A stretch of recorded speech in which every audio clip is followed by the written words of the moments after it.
अस्सलाम वालेकुम दोस्तों, मैं हूं इब्राहिम और आप देख रहे हैं नॉलेज टीवी उर्दू। दोस्तों, 786 क्या है? आमतौर पर खतूत व दस्तावेज़ात वगैरह में बिस्मिल्लाह के बजाय 786 लिख दिया जाता है। कहा जाता है कि इन कागजात के ज़मीन पर गिरने से बिस्मिल्लाह के पाकीज़ा हुर्फ की बेअदबी होती है। इनको इससे बचाने के लिए 786 लिखा जाता है। इस्लामी तालीमात ये है कि हर जायज़ काम अल्लाह के नाम से शुरू करना चाहिए। अल्लाह ताला ने कुरान को भी बिस्मिल्लाहिर्रहमानिर्रहीम के नाम से शुरू किया।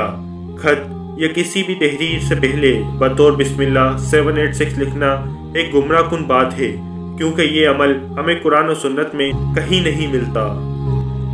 ये बात काबिल गौर है कि क्या अल्लाह का नाम लेने के बजाय 786 लिख देना सही है? अगर किसी नाम के आदात का मजमुआ 420 हो और कोई उसे नाम के बजाय मिस्टर 420 कहकर पुकारे तो उसका रद्द-ए-अमल क्या होगा? अगर किसी का नाम अनवर है तो उसको 257 साहब कहकर नहीं बुलाया जा सकता। अगर किसी को मौलाना साहब की बजाय 128 कहकर बुलाया जाए तो यकीनन वो नाराज होंगे। फिर क्या वजह है कि अल्लाह के मुक़द्दस कलाम के साथ ऐसा सलूक किया गया? इसलिए बिस्मिल्लाह की बजाय 786 का इस्तेमाल किसी तरह भी जायज़ नहीं। लेकिन अब सवाल यह है कि 786 है क्या? जब हम इल्म व आदात पर नज़र डालते हैं तो इंतहाई खतरनाक सूरत हाल सामने आती है। आपको ये जानकर हैरत होगी कि 786 हिंदुओं के भगवान हरि कृष्णा के नाम का मजमुआ है। उर्फ़ अबजद के हिसाब से उसी के ये आदात निकलते हैं। बरसगीर के मुसलमान सैकड़ों बरस तक हिंदुओं के साथ इकट्ठे रहे, वो 786 इस्तेमाल करते होंगे। इसकी तशरीह उन्होंने मुसलमानों के सामने गलत अंदाज में की होगी और उन्होंने इसे सही समझकर 786 इस्तेमाल करना शुरू कर दिया।